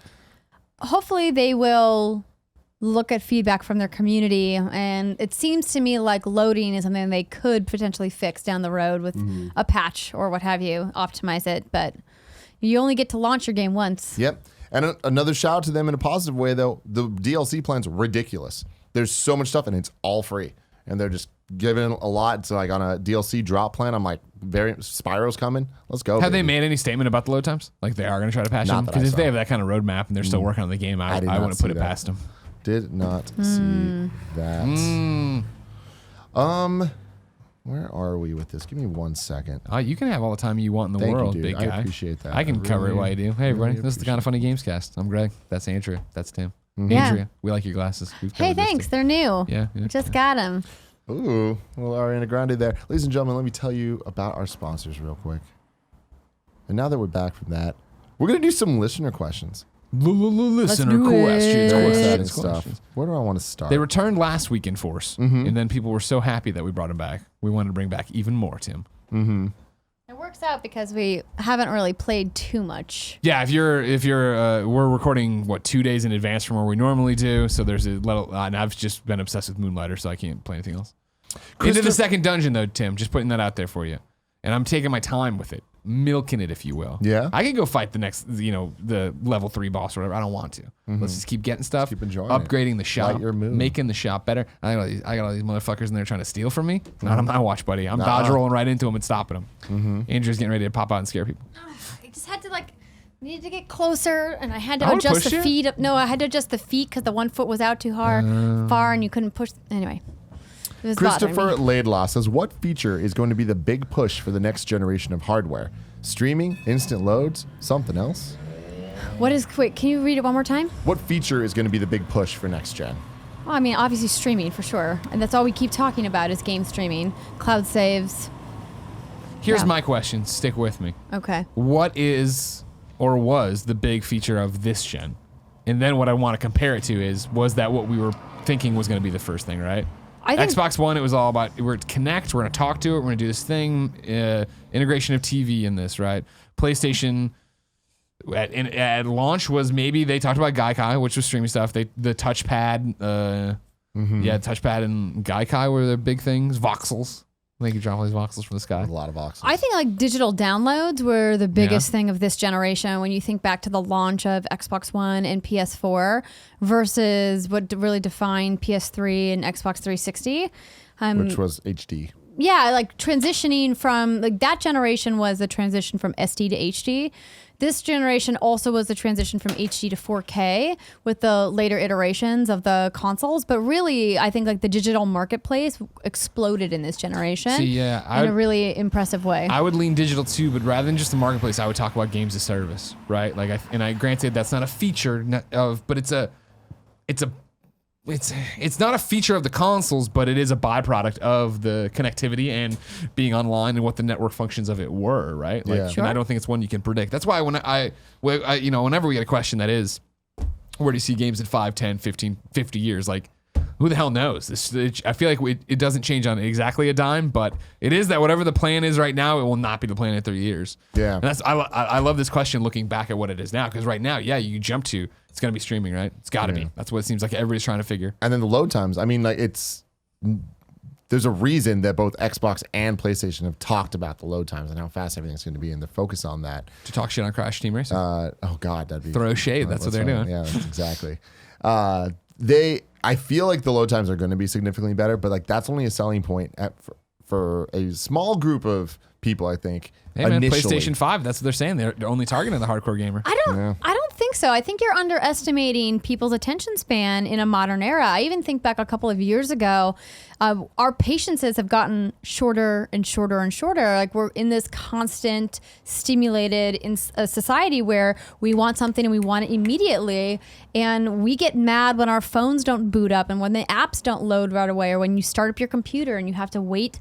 Imagine having to wait 30 seconds for your computer to load up. It feels like it's a thing of the past. And so I think you're maybe underselling how important that much quicker loading time for the new consoles is going to be for consumers at large. What I'm saying is I totally agree. I feel like it's going to happen. Like we're going to get those super fast loading times. Oh, absolutely. We're on the same I don't page think there's there. an easy way to sell that to the consumers though. Because I feel like that's an experience that you need to see for yourself. And once you see it, you don't notice it as a good thing. You only notice when things are bad. It's like video editing where it's like you don't notice when something's wrong or good. You only notice when something's bad. You know what I mean? Sure. But I think demonstrating the improved loading times over the old hardware is a very easy thing to do, both in a virtual setting and in a brick and mortar retail store. I like to have them side by side and go, let's boot up the PlayStation 4 and then let's boot up the PlayStation 5 right next to each other and see just what the difference is, right? Yeah, I just think that speaks to a much slimmer part of the pie than look at this SD game, look at this HD game. But there's no games in SD anymore. Yeah. In the same way that the games are going to load faster. Wait, are we on the same side here? I feel like we're talking about We're the on the same same side. thing. I'm just saying that I don't think that them having that being the big push is going to be what ends up being the big talk. It's not what's we're going on to the same define the page there console. for sure. I don't think it's going to be the big thing. I think it's cloud streaming is definitely going to be the talking point of the next generation. Yeah. But what if it doesn't work?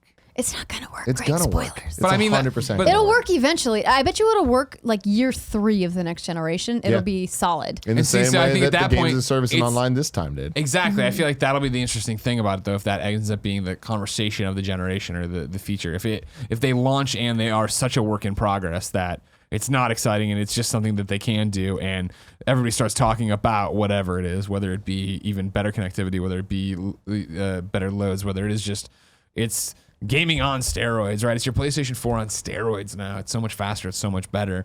That's great. If it's just the fidelity of the games and the quality of the games while they try to spin up both Xbox, well, not both, everyone spins up Stadia, Xbox, Gaikai, PlayStation Now, all that jazz.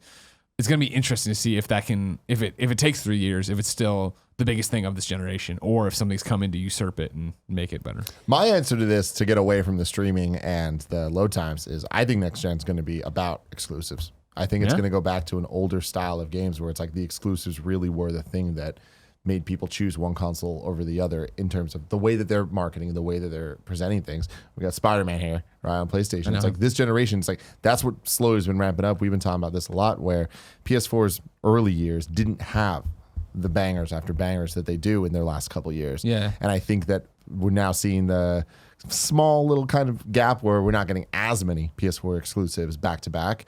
But I think that they're being worked on for the launch for 5. I don't know. I guess I just disagree with you. I think, to me, the launch of PS4 is so definitively the launch of Bloodborne, and how that game as a PlayStation 4 exclusive helped solidify PlayStation's lead in the new generation of cycles, like really definitively. That one game, I think, was so pivotal for Sony being ahead of Xbox in this generation. And I look at Xbox's launch, and I think Rise, and how much of a flop that game was, despite the fact that it wasn't at launch though. But it was spring 2014, which was in the launch window of a holiday 2013 launch, right? So that's considered launch window, and I just think that I wouldn't do that. I mean, it is. I was grinning. I remember when Nintendo was trying to convince us the launch window was like 18 months. Like, shut the fuck up. 18 months is a stretch. 6 months is not a stretch for a launch for a new piece of hardware. I think it's different though than a launch. Like it's very definitively. You mean it needed different. to be like in the box? Yeah. I think that day one is what your launch titles. Launch window is like whatever. But even then, like I don't know what point you're making. We're not in that era anymore. Even within the previous generation, like I just don't. Maybe we just are going to have a fundamental disagreement about what a launch title technically means. But I just think that exclusives have always remained core to the success or failure of a system, and that's not changing with the next generation. It might be more what I'm thinking is I think it is going to be be the most important next generation. I think that is going to be the real defining thing of what makes Xbox or PlayStation the more important one. I think that we got a taste of it this generation, and I think that what I'm saying is we're going to get a punch of it right out the get-go with the PS5. See, I think what another way to frame the argument and what I would think it's going to come down to is more that the and Xbox One with Halo. The feature of this next generation, right, that's going to matter the most is going to be value. And that can be exclusives, but I think it's also programs. And I think it is Xbox Game Pass. And I think it is whatever they do with PlayStation Now. And it is PlayStation Now teaming up with Plus, or, games with Xbox Gold being teamed up with, as it already is, I know, Ultimate Game Pass and all that jazz. But really, I don't know if it'll be exclusives are winning the day as much as services, and again a real return to ecosystem, where I feel like, and granted I'm on the quote unquote winning side this time around, right, being a PlayStation guy, having covered PlayStation through PS3, seeing it be such a success with PlayStation 4. I remember when it was PS3, Xbox 360, and there was this hardcore, ardent, not beaten down Xbox fan base, similar to how PlayStation 3 at the time fan bases were beaten down. And like this, like, I know it's a thing about trading, but I feel like if Xbox has a lot to cheer about, Xbox fans have a lot to cheer about, suddenly it becomes then, well, I want to go not only where my friends are, but where my money is being valued most, the ecosystem and audience that represents my values the most. And if, Phil Spencer and team are continuing to put gamers first and say they're putting gamers first and be the cool people now with cool exclusives and a cool machine and a cool $10 program that gets you everything, I think that could go a long way to turning the tides in a way of like, cool, yeah, I still have my PlayStation 5 for whatever Kojima's going to do next, whatever Naughty Dog does next, but I'm back in the camp of feeling like I'm an Xbox person. But what about your trophies, Greg? Well, I mean, hey, if Stadia works, fuck it all. Burn it all to the ground, you know what I mean? Real quick, I thought that there was something wrong here. Bloodborne came out the next year, 2015. Are you sure? Yeah. See, March 24th, 2015, and the PS3 came out in November 2013. When we had rolled on, I always remember it as this, where Bloodborne was the first exclusive that mattered. Because Infamous was the one before that. And Second Son, it was like, all right, cool, right? Yeah, and that was and Killzone Shadowfall or whatever, right? Exactly, yeah. Yeah, Killzone Shadowfall was launched, right? Yeah. But I knew where you were coming from in the way that Bloodborne was the first one that... By the 18-month mark, then I'm still in the launch window. Get out of here, Reggie! No one's listening to you! No, it was the thing that Bloodborne was the first exclusive I remember that turned heads, but I don't think it, like, put it on the put it on the map as much as things that would come later or whatever. Yeah, I'm talking about the clip of release that we saw, starting with, I would say, Horizon. Well, and that's what you're talking about. Yeah, exactly. Well, Horizon wasn't until 2017, though. That's my point. I think that they waited too long to get in. We're going to get into the Horizon, boom, Uncharted 4, boom. Yeah. And that's going to define things. And I think that Xbox launching with a Halo title is already showing that we're going that. Do you think they're going to have the Xbox going to have something to follow it up though right away? Or is it going to be Halo launches and then it is? And not only does Halo launches and is Killzone Shadowfall. And then we have 18 months till we get to the next exclusive. Honestly, that really matters. That'll be the downfall of Xbox if they do. We need to see Halo Infinite launch with the Xbox and then exclusive. What are your 13 first-party titles? What are they doing? They need to be... Like, games is Xbox Game Pass and stuff. That's all cute and stuff, but if people don't have games they want to play... They're not going to transition over. I think we've seen, though, that Microsoft is addressing that, right? With their deep bench of studios that they've acquired over the last 24 months. They are preparing themselves for follow-ups beyond Halo Infinite, because we know that those games aren't going to be ready for launch of 2020. We have to assume that's when it's coming, right? So they announced that, right? Yeah, fall 2020. And so you think spring 2021 is maybe when we'll see something from one of their new studios, fall 2021, but really I would say spring and fall 2022 is when their new studios will really start producing exclusives. I feel like bare minimum for them to be a success, they're going to need to hit Halo in fall and then have a spring and a fall for 2021. And then 2022, they need 3. I and think then it needs to be at 3 a year. I think you're overestimating how important the exclusives are for PlayStation and for Sony, because they have built their businesses on their partnerships. I think it's very clear definitively that the PlayStation 4 was as successful as it was worldwide because of their third-party partnerships, not because of their exclusives. I think that the third-party And partnerships the sales were numbers back that up. I think the third-party games were as successful as they were because the first-party games were so good. So and it's a released chicken at and the such a egg clip. situation. Yeah, but I think that people bought the PlayStation instead of the Xbox, not for the third-party games, but because of the first-party ones, and then because of that, that's where they bought the third-party games. Like Xbox lost them because they didn't have the first-party titles that they did the last generation. You're not wrong. Yeah, so interesting stuff. Also messaging. Yeah, Just that PlayStation was so much better at messaging. yeah. In terms of this It's is about where we are. games. Very Question true. before we move on and talk about next generation and Xbox in particular. Do you think that, and stick with me, I'm not doing the Greg throwing shade as a joke. Do you think that in the same way Wii U was under-adopted and then the games were thus underplayed and then could be repackaged and put out there, do you think for Xbox 2, whatever they call it, there's legs to, hey, everybody, the big thing we're putting out for you, wanting exclusive in 3 or 6 months after Halo, right, is Sea of Thieves Definitive Edition. We've done all this crazy shit. It's you thought it was content bare at launch. Look at all this shit. Look at all this crazy. There's some crazy visual upgrade. There's that and the other. Because the fact that, and then granted, again, the bench is it's shallow right now in terms of what they're, but like it had a big presence at E3 at the Xbox thing, and looking over people's shoulders, like, oh man, I really do need to play that. And the Rare guys came over and talked to us about like, hey, we know we're big Kind of Funny fans. We'd love for you guys to give it a shot. It's so much different. I could see that. I could see State of Decay, which of course I jump back into at E3 when they launched the new content of like, hey, not definitive editions, not repackaging them, not even reselling them, but like making a bigger deal about them and maybe reselling them, I guess, if you've never touched them or you don't have Game Pass. I think it's different, and I think that can't be the case because of Game Pass. Yeah. Like because those games already got their second chance and Sure. are continuing to be promoted like constantly as get Game Pass so you can get all these, right? Whereas the Wii U games was kind of just like, oh, they came out, got great reviews, and that was another difference, is they get great reviews on the Wii U, and then now it's like, oh, that game that like you always wanted to play or at least heard about, like Donkey Kong Country Tropical Freeze, that everyone's like, oh, it's one of the best 2D platformers ever. It's like, now I gotta to actually play it. Yeah. Because I own the system. Sure. Was with Sea of Thieves, I don't see that being the case, or Crackdown 3, or I just wonder, Rise. if it's enough of a new influx of audience to get people to care about those things and play those. I don't think in a critical mass way. I think Yeah. there absolutely will be people who are like, hey, I never tried State of Decay. And Now I have Game heard Pass, now I have this somebody new Xbox. talk about it or stream it or whatever, and now it's included in my subscription, so why not try it out? It's that whole idea that Microsoft is doing a very good job of added value for a pretty slim lineup for Game Pass at launch. But now the Game Pass library is so much more robust, and it's really hard to argue that it's not worth the $10 every month. No way. So, I mean, if you are at all curious, jump in and try it out. Jump in. William Brewer says, if you could take any existing IP, video game, movie, or book, and give it a battle royale, what would it Jesus. God, I was excited for a second. be? My answer is still Halo. I love the gunplay in Halo, and I feel like that'd be the only battle royale I'm competitive in at all. Okay. I got you. I would want to do it differently. I guess it's asymmetrical more than battle royale, but it could be 100 people, right? Mm-hmm.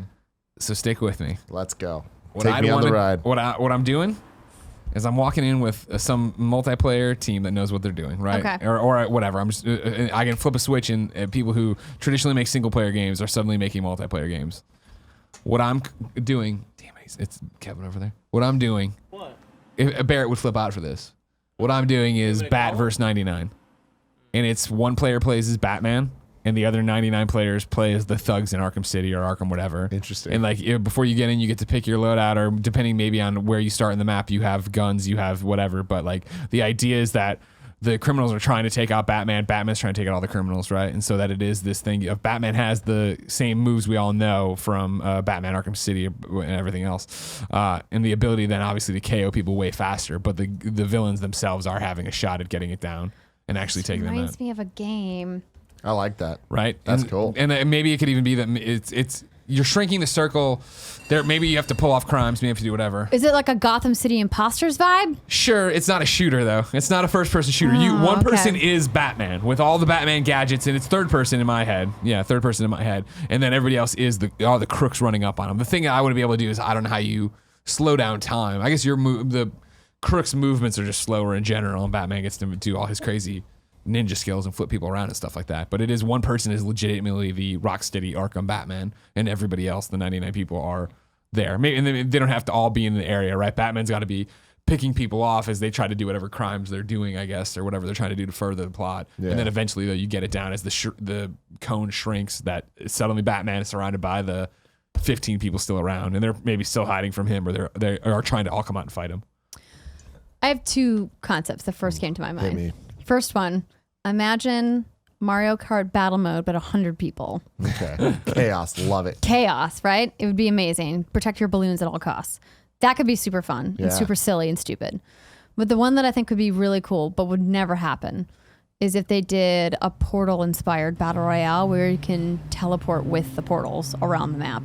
That would be amazing. It could make for some Splitgate Arena, really baby. awesome, like, play of the game types things. Yeah. Clips and things like that. And you think about like a streaming culture and people who tune in, and like having people set up these really crazy assassinations using the portals Sure, to like yeah. surprise people. Could be really awesome. Even though Portal isn't a violent game. Well, I it's love similar that. to what Splitgate, Splitgate right? Arena, Where there's yeah. like the Halo one meets Portal. Yeah. So dope. Alex. Wait, what's forward- yours? Did you pick one? What'd you say? What'd you say? I forgot already. Halo. Oh, that's He just did say lame. Halo. That's just Yeah. lame. That's a cop out. He says that all the Pretty time. easy, so yeah. good. They They've been have predicting it one. It's called forever. King of the Hill. I don't know if you ever played it. Yeah, you Yeah, jerk. it's good, but like, you know what I mean. There's a difference. What games do you think nail the balance of challenge and difficulty? Celeste. Yeah, poster child, like Yeah, number one. I really feel like that is the shining example of a game that is never. It's not frustrating. It's well designed. I don't know. It was definitely frustrating, but I think the thing that's great about Celeste is that it constantly reminds you that it's okay to be frustrated and it's okay to die. It's okay to make mistakes. It's okay to take a break and come back. And I think it speaks to the larger narrative about battling your inner demons and struggling with mental health or mental illness and depression that makes that balance of gameplay so exemplary, because they tied it so artfully into the underlying narrative of the game, and the mechanics were pixel perfect in that game. Gotta love it. I'm scrolling through my trophies here, trying to find one of recent memory.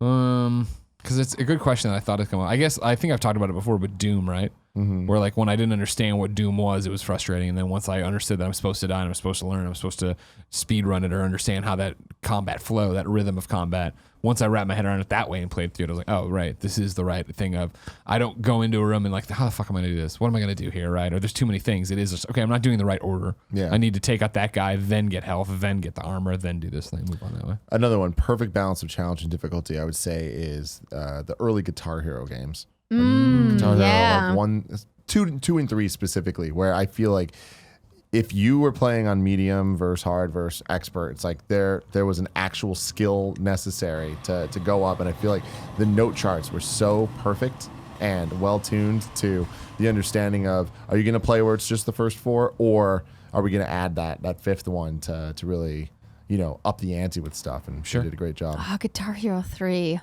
It's One of perfect. the best games of all time. I love that you go 3, because most people say 2. People hate on 3 because it was never soft. Like, Sure. oh, it's not Had the great guitar though.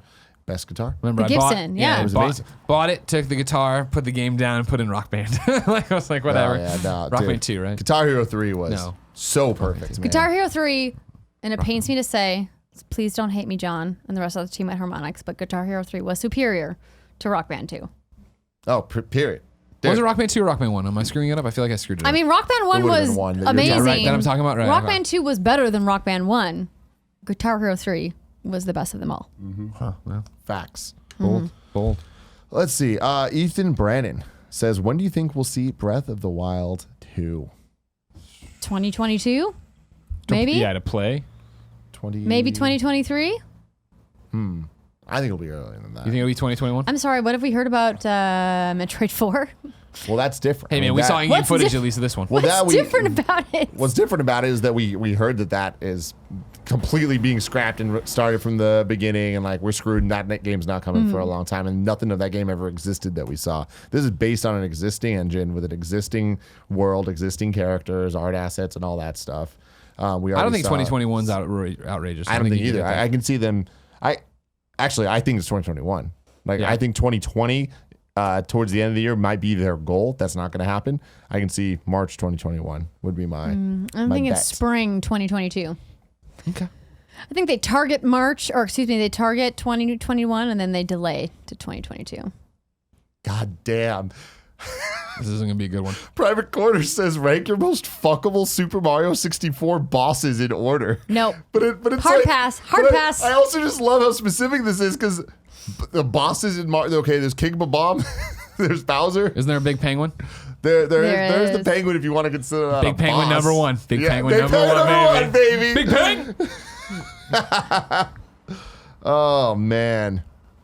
That is so funny. Andrew Reynolds says, what's a game you started and then stopped because you didn't enjoy, but then tried again and loved it? Monster Hunter for me. Mass Effect 2. Wow. It went on to become my favorite game of all time. Wow. Rage quit. True story. Where'd you stop? What happened? So it was in the very early part of the game. I remember I was tasked with playing the game because I was on a judging panel for a Game of the Year thing for Spike TV. And I hadn't played it yet. And I was like, oh, and I hadn't played the original Mass Effect.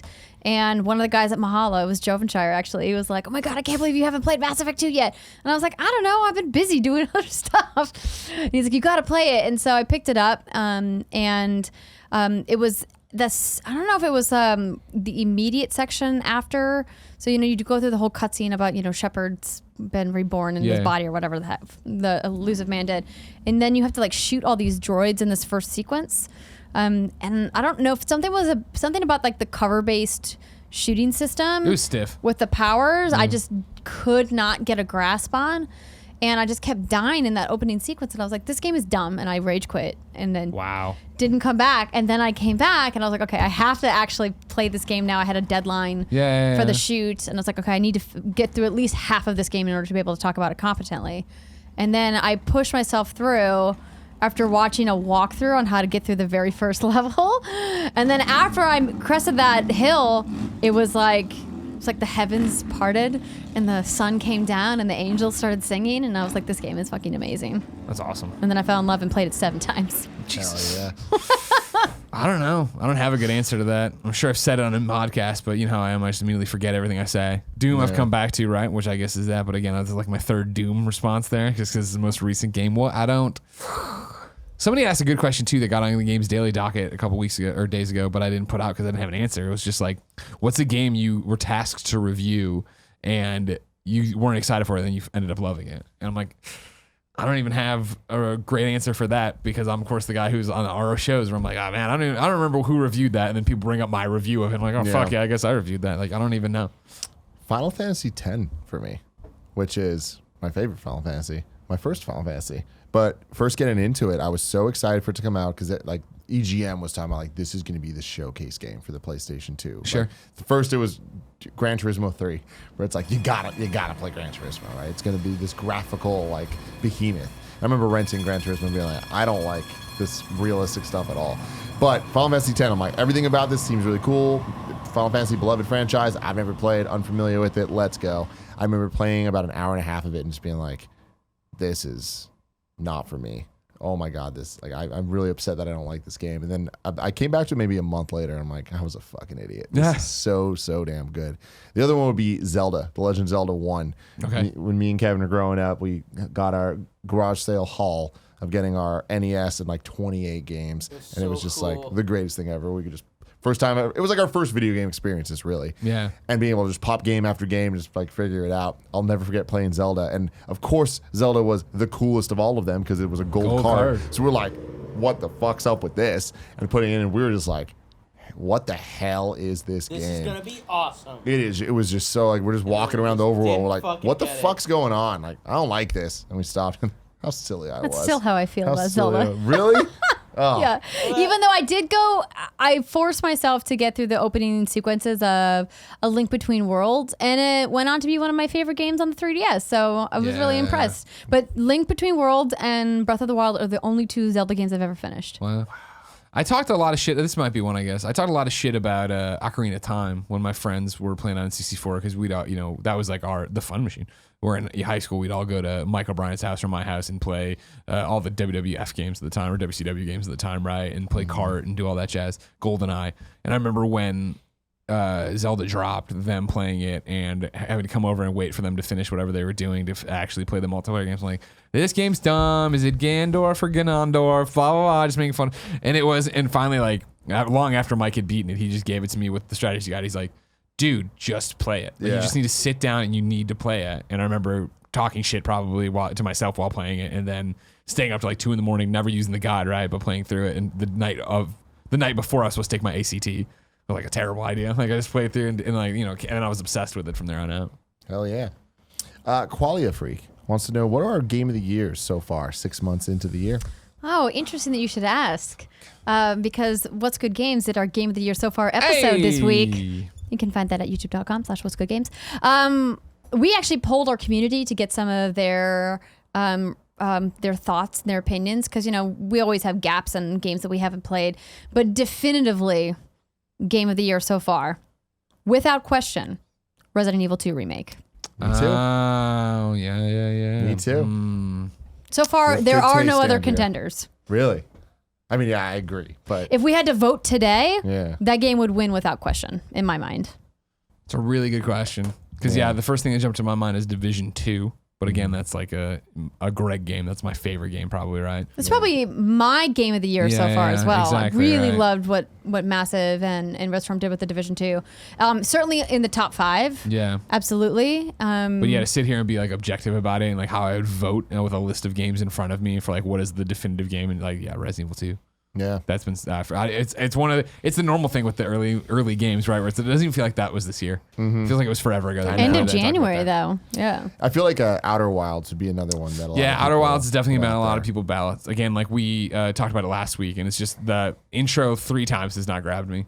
But it seems like it's one of those games that I was like, you have to play. So I need to just push through, similar to everything we just talked about. I think it's a nominated game. I don't think that's a winning game. What else is still? What do you think's on the ballot the rest of the year out to argue with it? But that's easy. I mean, Borderlands 3 is going to be on there for sure. Right. I think Call of Duty Modern Warfare has a chance at being nominated this year. The Outer Worlds is a huge contender for Game of the Year this year. There's the big question mark of Death Stranding. Yeah. It's either going to be the game of the year or it's not going to. Is it? Well, the thing that's interesting about you saying that is I 100% agree with what you just said. But I think it's kind of in this potential Red Dead Redemption 2 pool where everyone is thinking it might be this really amazing piece of art, but it might not grab people the way people think it might. But the thing there is like, even though that was true for a lot of people, I still think Red Dead 2 was right up there with God of War in terms of nominations. And going into any of the award shows, I don't think it was ever clear who was going to win. Like looking back on it now, it's like, God of War won everything. And it's like, okay, well, cool. But like at the moment, it was like Red Dead could get it. I remember the Game Awards, Red Dead won like everything until towards the end. And then God of War like kind of took over the rest of the categories. Yeah. So you think Death Stranding goes toe to toe with Resident Evil 2? I think it could. I think that Death Stranding has the potential to eclipse Resident Evil 2. Do you think Pokemon is in this race? No, not this one. Let me see. Like I want to look up game release dates. Oh, I have these written down. Let me pull them up for you. What is coming? What are the big heavy hitters like? Because I feel like we didn't have much going into E3, and then E3 kind of laid out a ton of stuff. So some big games else that are coming: Gears of War 5, Star Wars Jedi Fallen Order. I think is a big wild card here. Oh, it is, yeah. Because it could potentially be phenomenal, but that they just, whiffed their showing at E3, but that what Respawn is doing is really incredible, especially if they lean into this idea of like a third-person Metroidvania set in the Star Wars universe with really fantastic, deep RPG progression based off of a combat system. Like if all of that comes together, it could be chef's kiss, totally. Amazing. Especially set in Star Wars, but it's a big what if. Doom Eternal, I think, is also a huge contender for Game of the Year. It's coming out in November. Some other games that came out earlier this year that may make some people's lists. Sekiro is a big one that people are talking about as a contender for Game of the Year.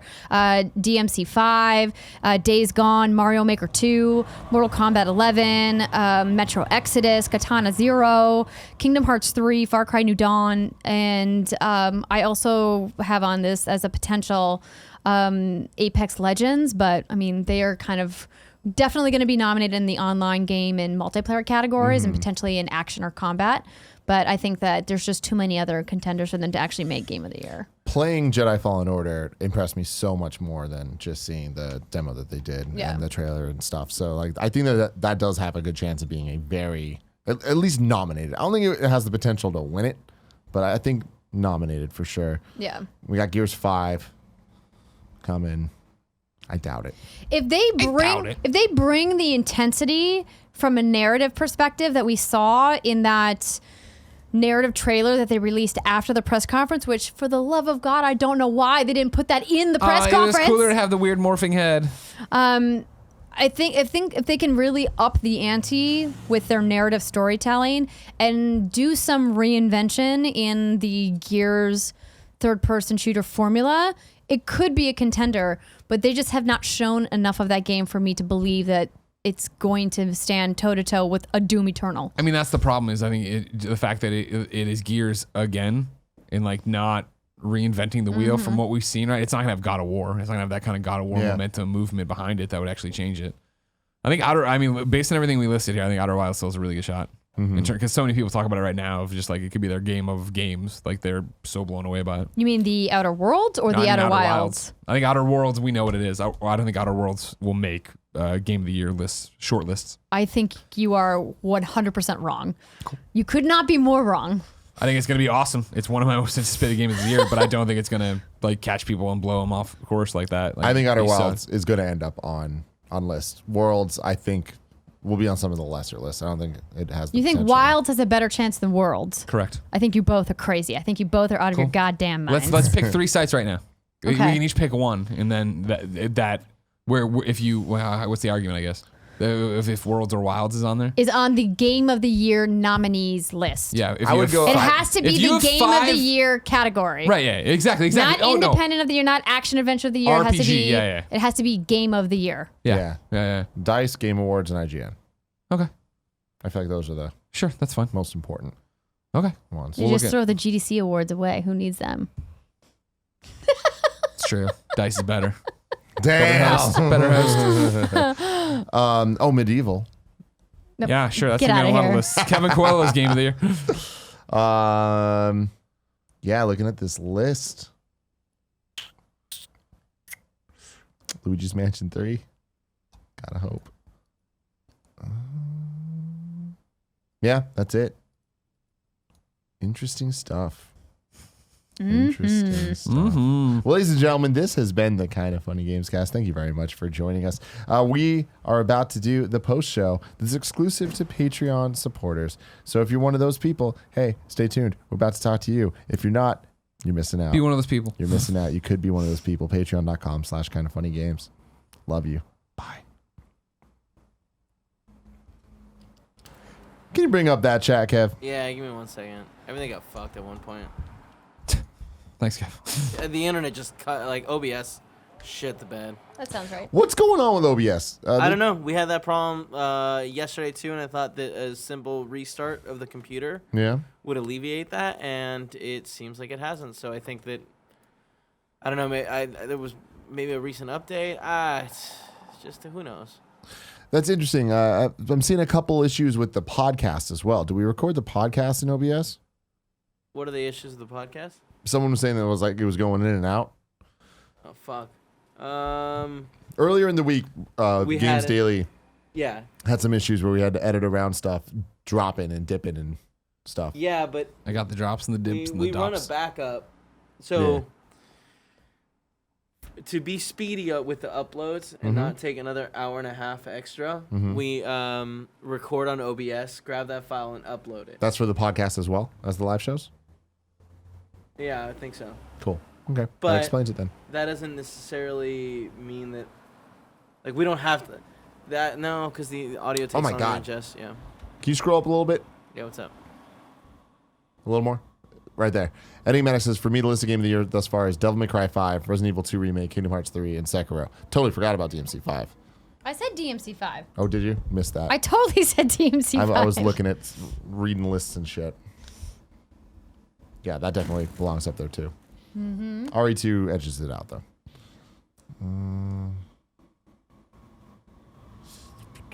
All right, so I'm still confused here by our argument that I've written down. So how do we determine who wins here? So I'm saying Outer Worlds has a better shot. Oh, no, I'm sorry. Yes, Outer Wilds has a better shot than Outer Worlds of being on the list of IGN, DICE, and Game Awards. And Andrea's saying the opposite, right? Yeah. So, The Outer Worlds by Obsidian Entertainment and published by Private Division is the game that I believe will be on everybody's Game of the Year list. okay. And then what if they both are on a list? Do we just both win and we high five? Yeah. Okay, cool. Let's make sure. Yeah. Yeah, cool. All right. Are we actually like placing a bet here or? Nah, we're just fucking around. Cool. Fortune for Life says, great show, everyone. Sorry to hear about some CTR talk finally. When's the competitive CTR tournament party mode coming? I don't know. I want to do a party mode of CTR, but we'll see. Blackjack, what do you mean? You haven't even played it yet. How do you even know? I mean, I've played Blackjack it twice. knows everything. Blackjack. Blackjack! You're going to be eating your hat, Blackjack, once you get your hands on If this you're not a game. listener, Blackjack says Outer Worlds won't be on any of the Game of the Year lists. Ignacio Rojas is on your side, Andrea. Andrea's right. Worlds has a better chance than Wilds. It's true. We shall see. Yes, A Plague Tale Innocence is a game that Brittany talks about at length on our Game of the Year discussion.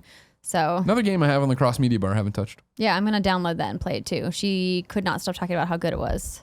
But she's got weird taste. She does. She also wanted to put Kingdom Come Deliverance on our Game of the Year list last year. And I was like, the game was buggy and broken at launch. No. Andrew's not Ignacio going to stand for says that. Kingdom Hearts 3 is my game of the year. We're different people. Well, the world don't move to the beat of just one drum. What might be right for you? Ignacio Rojas says Mario Maker party mode. Yes. The nanobiologist, I believe you can send that to the P.O. box. Yeah, I was talking to Andy about that of party mode, and he was like, he thinks a stream would be great too if we just stream for an Stream afternoon or would be whatever. awesome. I will play as much Mario Maker as you'll let me, Greg. Yeah.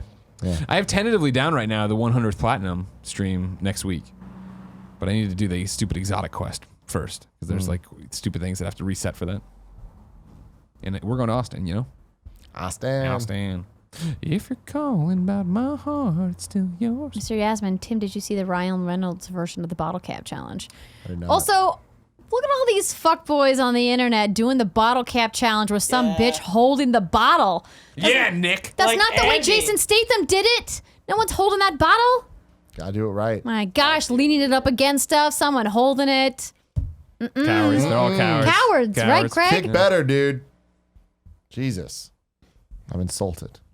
You watch Nick do it? Yes, of course. Fucking cool, right? Amazing.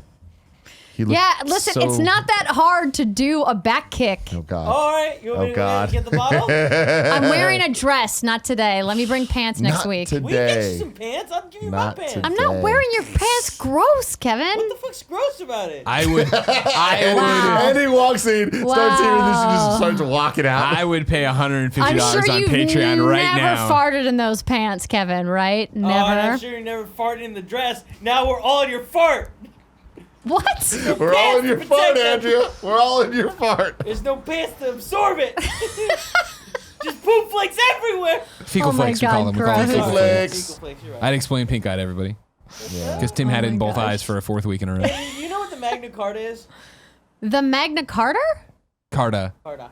The document, not the Yeah. not the Jay-Z I was album. gonna say we were talking about the Magna Carta. Yes. Hold on, I There's an literally just okay saw this Jay-Z document in album. Washington D.C. The Meg. It's like the it was like the Bill Holy of Grail. Rights before the Bill of Rights, wasn't it? I mean, that's pretty close. Is this part of my citizenship test? What the fuck is going on No, here? it's the British Bill of Rights, like Yeah. super long ago. I don't know. Kebab says my power went out and I missed the entire CTR segment. Guess I'll have to rewatch. Yes, please. That's do how we rewatch. get them views. And I didn't technically answer your question, even though I said I was going to in the pre-show. But I answered your question. I just didn't call you out. What was the question? So it was the Bill of Rights before lot the of Bill of questions. Rights is what I should have Well, said. it was the Bill of Rights, like the British Bill of Rights. It was the original, yeah. It was in 1215. 1215, and ours wasn't until what, Yeah. 1776, Did 1777? you just know the 1215 offhand? No, I'm looking at Wikipedia. Oh, okay. Because that was real I was like impressive. super impressed. Enigmatic has the final question of the day. So, fun questions. What are all your 4th of July plans? I am going to a friend's house for a barbecue and a pool party. Ooh. I'm going to make little mini guacamole cups with shrimp inside them. It's going to be very exciting. Oh. And I'm bringing a magnum of champagne. Wow. What's the Hell magnum of yeah. champagne?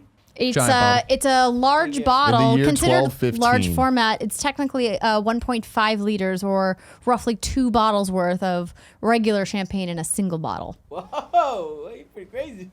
Yeah, We're going I to know, Texas. right? We're gonna be on a plane, playing a lot of Moonlighter. Hell yeah. Riding comedy Fly over sets. space. You guys that gonna arrive in show. time to see the fireworks there, though, won't you? Yeah, Yeah, we'll oh, yeah. get there really early. Yeah. Gonna go to a pool. Yeah, I know. I love the pool at that hotel. I'm bummed I'm not going. I mean, I have no idea what hotel we were gonna be. Did anyone check out if Via 313's open tomorrow? Did not check. No idea. You All right, call guys. right I now, love you. man. We're going to see you later. Boy. Bye. Bye.